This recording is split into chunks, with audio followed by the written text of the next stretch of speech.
Welcome to Khan's Crop Academy. Good morning, student. Hi, we are going to learn Crop Science Standard 12, Paper 2nd. Previous year paper pattern 2020. Lecture number 1. विद्यार्थी मित्रांनो, या अगोदर आपण पूर्ण unit wise chapter पूर्ण complete केलेले आहेत. त्यानंतर आपण रिव्हिजन सुद्धा घेतलेला आहे. त्यानंतर आपण प्रीवियस इयरचे 7 पेपर आपण ते घेतलेले आहेत आणि रिसेंट पेपर मला मिळाल्यामुळं मी ते रिसेंट पेपर सुद्धा तुम्हाला देत आहे. त्यावर आज आपण व्हिडिओ तयार करत आहोत. ते आहे 2020चा पेपर आणि 2019चा 2 पेपर आज आपण बघणार आहोत. पेन आणि नोटबुक घ्या आणि लिहून घ्या. तर रिसेंट पेपर विचारत होते विद्यार्थ्यांनी कमेंट्स केले, रिसेंट पेपर टाका सर, तर ते टाकत आहे. पूर्ण जे मी कमेंट्स केले होते तुमच्याबरोबर ते सगळं मी कंप्लीट केलेलं आहे. तर प्रॅक्टिकल एक्झरसाइज सेकंड पेपरचे आपले बाकी आहेत, त्याचा रिस्पॉन्स मिळणं गेलं यासाठी ते आपण घेतलेलं नाही आहे.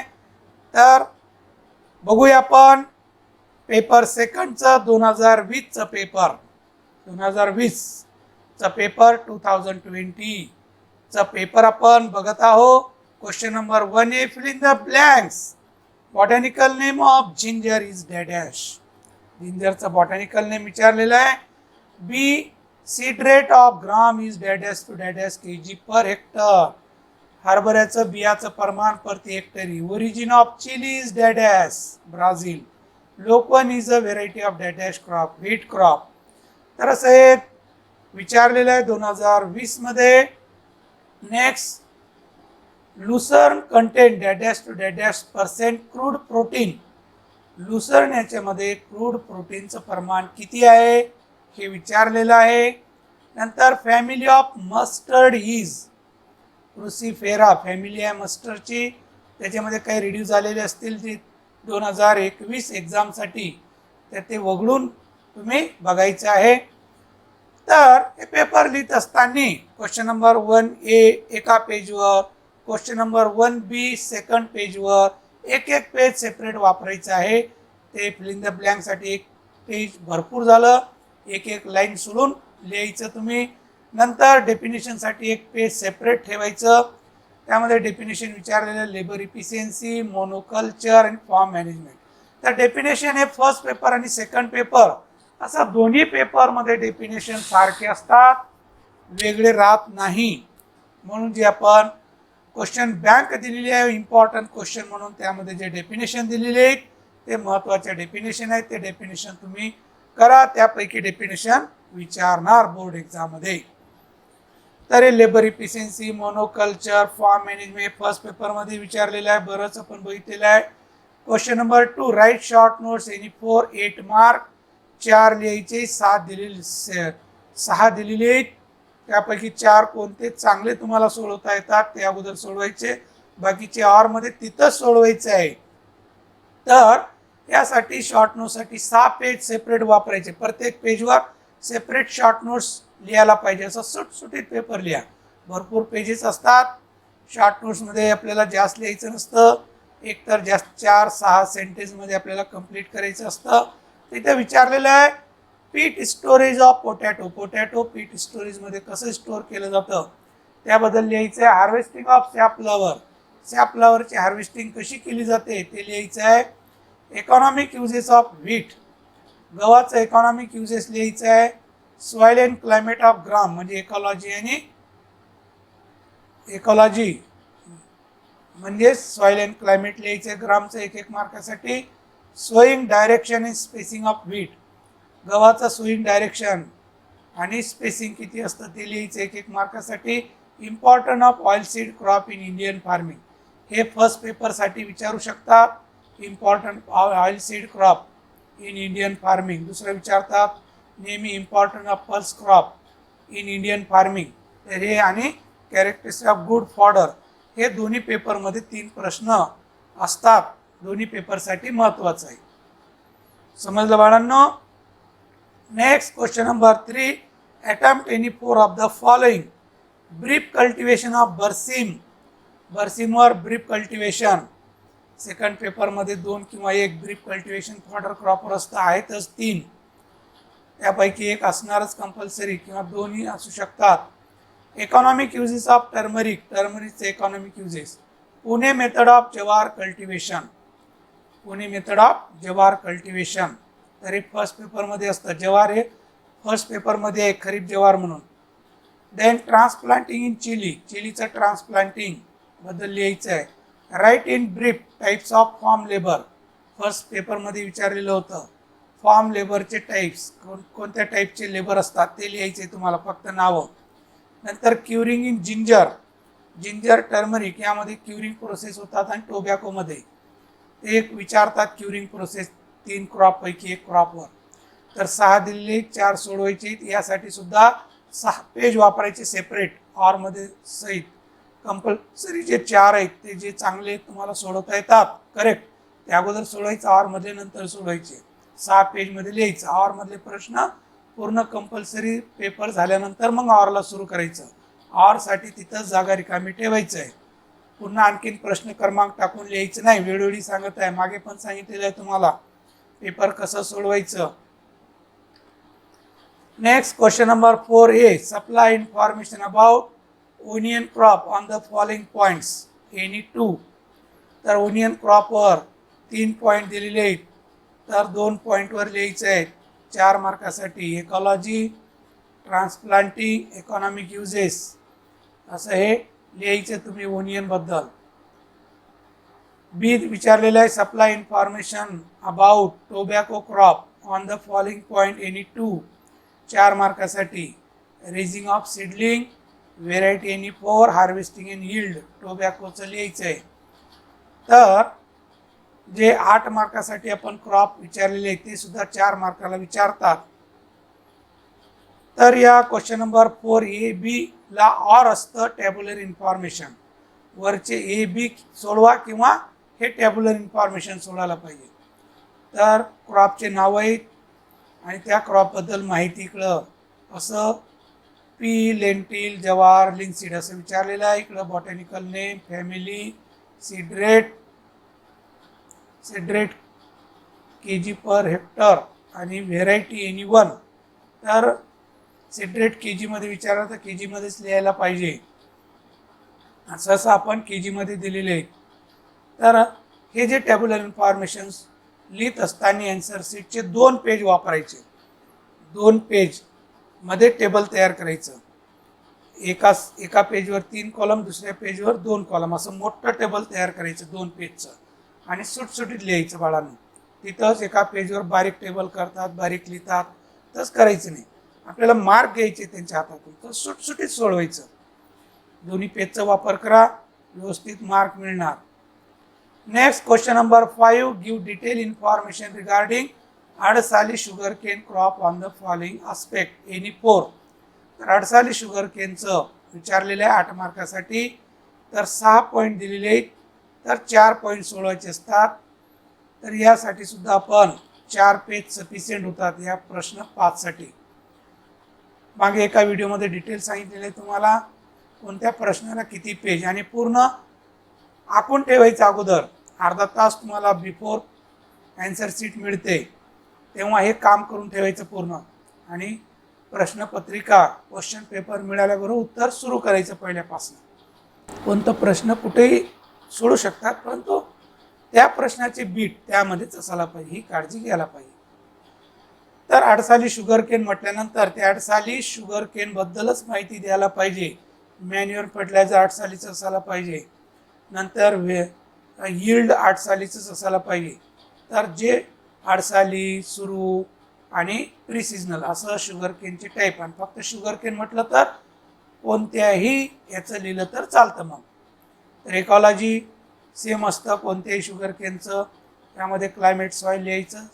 Set selection and set treatment हे सुद्धा सेम असतं. व्हेरायटी आणि 4, तर 4 व्हेरायटी लिहायचे कोणते. मॅन्युअल फर्टिलायझरमध्ये बदल होतं.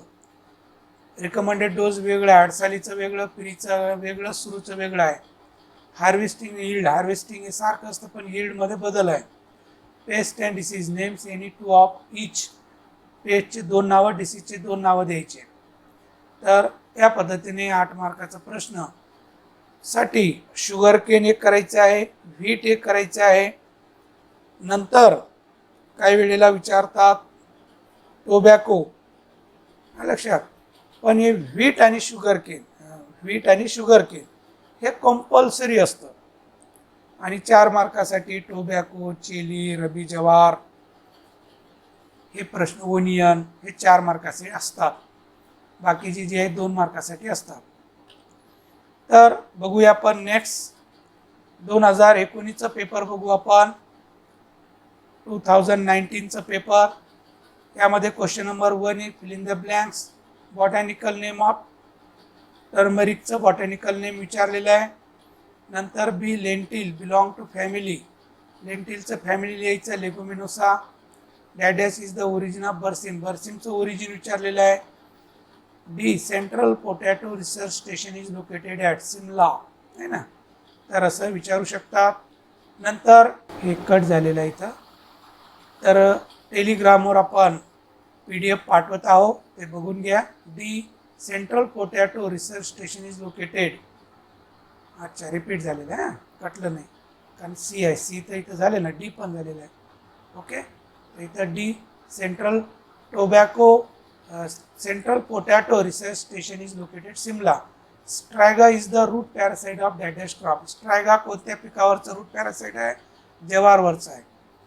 नंतर farm inputs are classified as dash dash and dash dash input. तर फॉर्म इनपुट जे आहे रिकरिंग अँड नॉन रिकरिंग असं क्लासिफाय केलेलं असतं. फॉर्म इनपुटचं पुन्हा पुन्हा लागणार त्याला रिकरिंग, आणि नॉन रिकरिंग जे एकदा घेतलं, जसं बैलगाडी आहे, बैल आहे, मोटर पंप आहे, ते कसं आहे नॉन रिकरिंग, म्हणजे पुन्हा पुन्हा घ्यायची गरज नाही, असं क्लासिफिकेशन होत असतं. Recurring and non recurring. Definition विचारलेले आहे. Question number 1B, define the following term any 2 mark. 3 definition, 2 सोडवायचे असतात. 3ही सोडवले तर चालतात. क्रॉपिंग स्कीमची, सॉइल फर्टिलिटी आणि वीड, या 3 डेफिनेशन विचारलेले आहेत. Question number 2, write short notes any 4, 8 mark. 6 दिलेले असतात, 4 सोडवायचे असतात. मालदांडी 35-1, व्हेरायटी ऑफ जवार, याचे गुणधर्म. Sun curing in tobacco, economic uses of wheat. सुरत method of curing ginger. Importance of pulse crop, बघा सांगितलं ना पल्स क्रॉप, हे सुद्धा फर्स्ट सेकंडमध्ये विचारतात नेहमी. हार्वेस्टिंग ऑफ लुसर्न, फक्त लुसर्नची हार्वेस्टिंग कशी केली जाते हे आपण घेतलेलं आहे व्यवस्थित. Next question number 3, attempt any 4 of the following. Attempt any 4 of the following, 8 mark. तर 6 दिलेले असतात, 4 सोडवायचे असतात. Which are the different characteristic of good cropping scheme? Which are the different characteristic of good cropping scheme चे चांगल्या पीक पद्धतीचे गुणधर्म कोणते ते लिहायचे इथं. How land is prepared by cultivation of potato. आता हाऊ लँड इज प्रिपेअर म्हणजे लँड प्रिपरेशन लिहायचं, प्री टिलेज ऑपरेशन लिहायचं. लँड प्रिपरेशन, पोटॅटोसाठी लँड प्रिपरेशन कसं केलं जातं. Which are advantages of ratooning in sugar cane. Sugar cane ratooning जे आहे त्याचे फायदे काय ते लिहायचे. How transplanting of chilli seedling is done. Chilli seedling कसं ट्रान्सप्लांट केलं जातं ते इथं लिहायचं आहे. Enlist any 4 variety of pea. वाटाण्याचे 4 व्हेरायटी लिहायचे. Give economic uses of linseed. लिनसीडचे इकॉनॉमिक युजेस लिहायचे. तर 6 पैकी 4 सोडायचे. याला सुद्धा 6 पेजमध्ये लिहायचं आहे, आवरमधलंही होऊन जातं. नंतर क्वेश्चन नंबर 4 आहे supply information about safflower crop on the following points any 2. सॅफ्लावरचं इकॉलॉजी विचारलेलं आहे. Variety any 4 uses. तर यात 3 पैकी 2 लिहायचे सॅफ्लावरचं.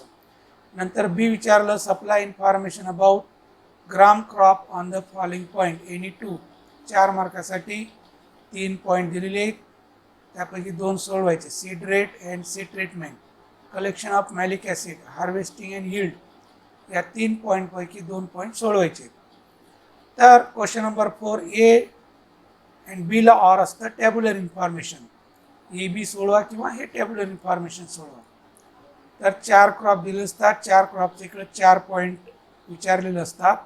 मस्टर्ड, लेंटिल, जिंजर पोटॅटो विचारलेलं आहे, त्याचं botanical name, family, sowing time, sowing नाही हां, व्हेरायटी 1 व्हेरायटी विचारलेले आहेत. तर असे 16 पॉईंट असतात, 4 चूक 16, तर अर्धा मार्क म्हणजे 8 मार्कासाठी. तर 2 पेजमध्ये लिहायचं आन्सर शीटवर. नंतर question number 5, supply information about seasonal sugar cane on the following point. Seasonal sugar cane विचारलं बघा, तिथं 8 साली विचारलं होतं, इथं सीजनल विचारलं. काय बदल होतं ते सांगितलं. सीजनलमध्ये मॅन्युअल फर्टिलायझर, नंतर सोईंग टाईममध्ये, प्लांटिंग टाईममध्ये, यील्डमध्ये बदल होत असतं. तर इथं विचारलेलं आहे time of planting and set rate. तर सीजनलचं याला एक साली सुद्धा म्हणतात सीजनल म्हणजे. त्याचं प्लांटिंग टाईम जानेवारी फेब्रुवारी असतं.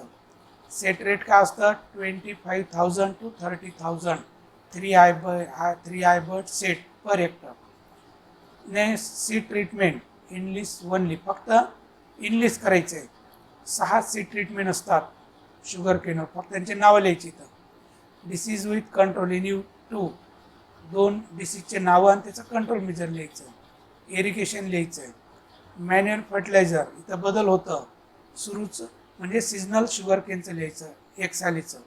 इकॉनॉमिक युजेस लिहायचं.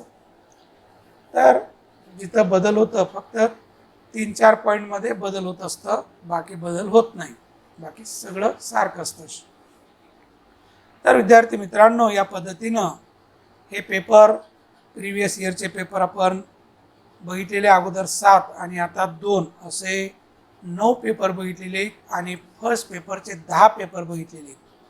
तर विद्यार्थी मित्रांनो, मी तर मेहनत घेतलेली आहे तुमच्यासाठी, तर तुमचा फायदा व्हावं आणि प्रत्येक विद्यार्थ्याचा फायदा व्हावा अशी माझी इच्छा आहे. त्यासाठी तुम्ही जास्तीत जास्त शेअर करा, लाईक करा, सबस्क्राईब करा. त्याचबरोबर तुमचे ज्युनियर विद्यार्थी असतील 11वीचे, त्यांनासुद्धा या यूट्यूब चॅनलबद्दल माहिती द्या.